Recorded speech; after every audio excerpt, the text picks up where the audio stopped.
हरियाणा के अंदर जहां कहीं कपास की खेती है उसमें गुलाबी सुंडी का बहुत बड़ा प्रकोप है और उस गुलाबी सुंडी की वजह से जहां नरमा और कपास 8-10 क्विंटल एकड़ का होना चाहिए था, अब 2 क्विंटल एकड़ का भी नहीं है। उसमें एक सबसे बड़ी दिक्कत ये भी आ गई किसान को कि उस गुलाबी सुंडी की वजह से जो छोटा मोटा कोई नरमा कीड़ा है उसकी भी चुगाई नहीं हो सकती। आज ना तो किसान उसको दबा सकता, और अगर उसकी चुगाई करवाए तो फिर लोग झाड़ी पे लाने पड़ते हैं। 500 700 रुपया दिन का देना पड़ता है। उसमें से अगर निकाल के कोई लेता है 500-700 रुपए देने के बाद, तो 500-700 का निकाल के जाता है, उससे ज्यादा का निकाल भी नहीं सकता। इसलिए बहुत किसान परेशान है।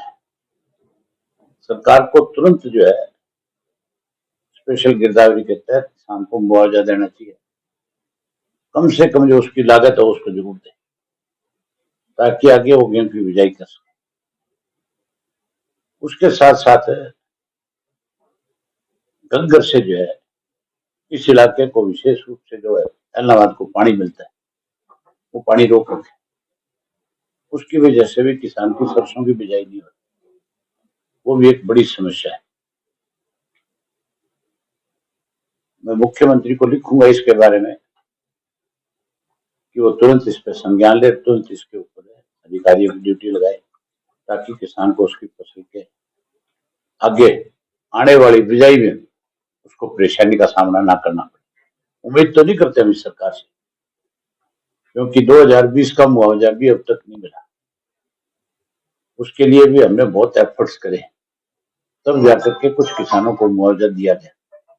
प्रधानमंत्री फसल बीमा योजना के नाम पे जितना भी पैसा लोगों ने जमा कराया, वो तो सारा का सारा ही पैसा सरकार खा गई, और ये भी कह दिया कि अब इसमें आगे हम एक नया पैसा भी नहीं देंगे।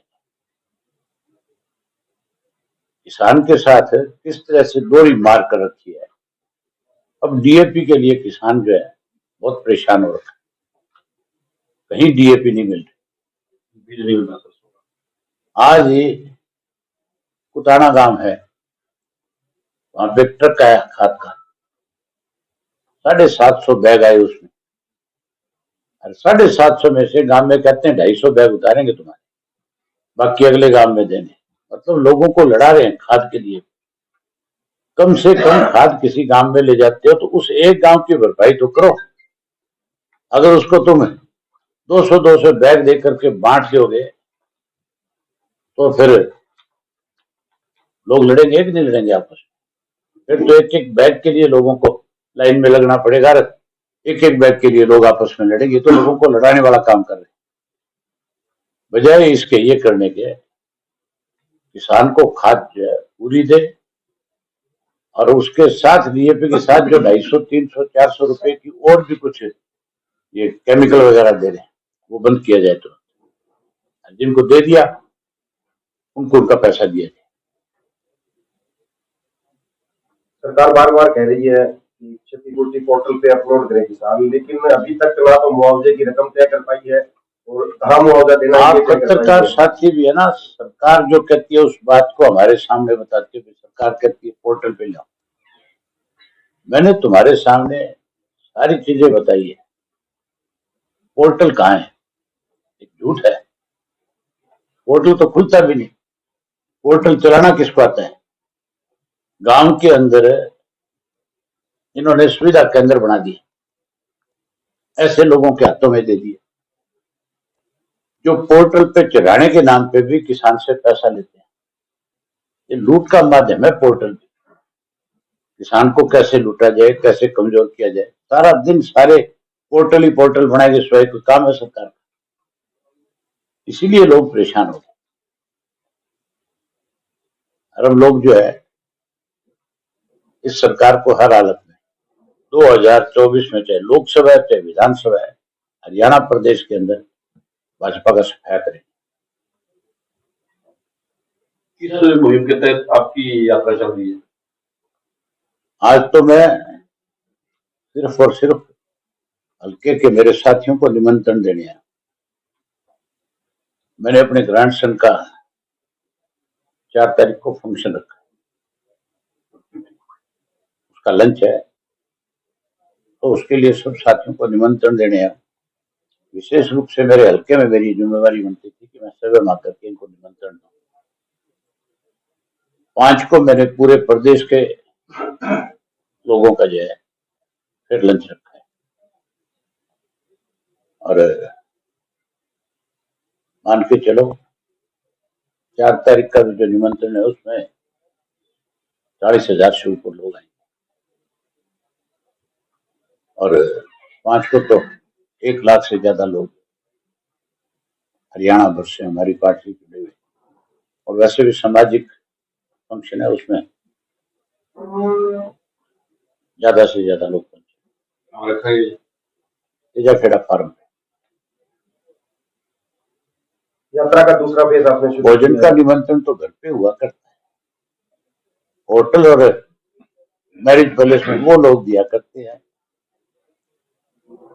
जिनके लोगों की संख्या कम होती है। हमारा तो प्रदेश के लोगों के साथ बहुत बड़ा रिश्ता है, यहाँ राजनीतिक रिश्ते और सामाजिक रिश्ते बहुत है हमारे। हम पिछले 3 पीढ़ियों से 4 पीढ़ियों से हर किसी अपने साथी के दुख सुख में भी शामिल हुए और खुशी में भी शामिल। राजस्थान पड़ोसी राज्य है, वहां भी चुनाव है नेक्स्ट मंथ में, तो आप किस पार्टी के प्रचार के लिए जाएंगे, किस उम्मीदवारों के प्रचार में जाएंगे? भादरा में बलवान पूनिया की मदद करूंगा, और मैंने आज जहां सबको निमंत्रण दिया वहां सब साथियों की ड्यूटी भी लगाई कि सारे के सारे जिनकी भी रिश्तेदारी है या जिनका कोई भाईचारा है, जिनका सामाजिक राजनीतिक रिश्ता है, वो सारे अभी से संपर्क करें और बलवान जी की ज्यादा से ज्यादा मदद करें। इंदौर की ड्यूटी अभी नौर के अंदर तो अजय सिंह जाएगा, किसकी मदद करेगा उससे पूछो जाकर, दुष्यंत से पूछना वो किसकी करेगा।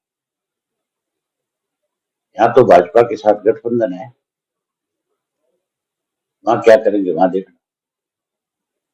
मेरे से क्या पूछना चाहते हो, और मैं किसकी मदद करूंगा? अभिषेक की करूंगा। तू जो पूछना चाहता है वो मैं ही बता देता, उसी की करूंगा हर हाल में। कुछ रिश्ते निभाए जाते हैं, सारी चीजों में राजनीति नहीं हुआ।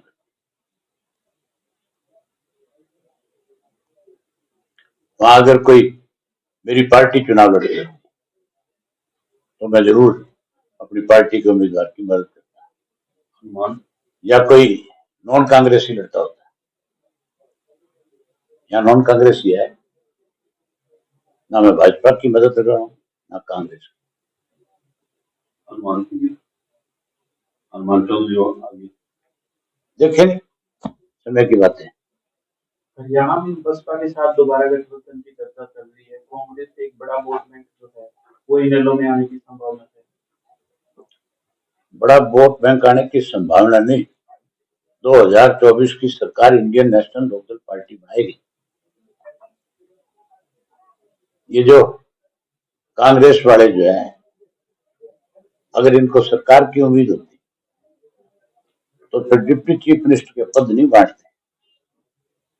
इनका दिवालिया पिट गया, इसलिए जिस जाति के लोगों का सम्मेलन करते हैं, जिस जाति के लोगों से मिलते हैं, उनसे जाकर कहते हैं तुम्हारा डिप्टी चीफ मिनिस्टर बनाएंगे।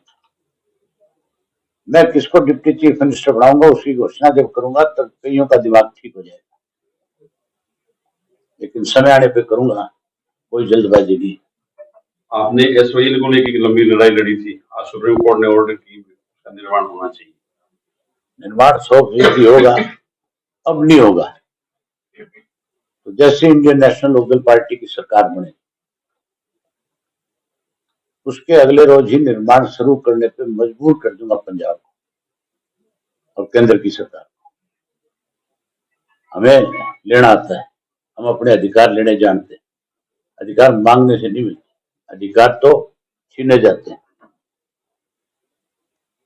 अगर नहर का निर्माण नहीं शुरू करेंगे तो इंडियन नेशनल लोकदल पार्टी को फिर चाहे इसके लिए जेल भरो आंदोलन शुरू करना पड़े और चाहे फिर कोई रास्ते जाम करने पड़े, हम उससे पीछे नहीं हटे। और हमारी सरकार बनने के बाद तो अगर कोई हमारा पानी रोक सकता है तो उसके रास्ते रोक देंगे।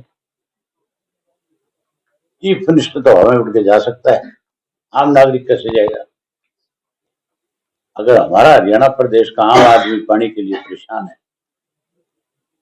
तो फिर हमें उनको किस बात की सुविधा देनी चाहिए? और फिर तो मैं जो दिल्ली का पानी जाता है हरियाणा से, वो पानी भी बंद कर दूंगा, क्योंकि दिल्ली में आप पार्टी की सरकार है।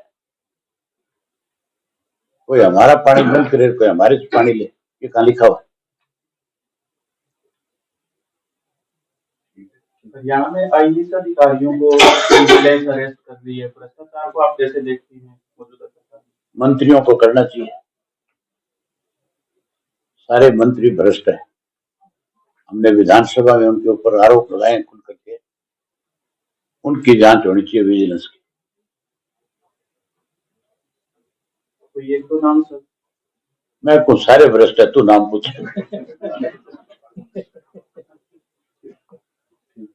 ठीक है, धन्यवाद।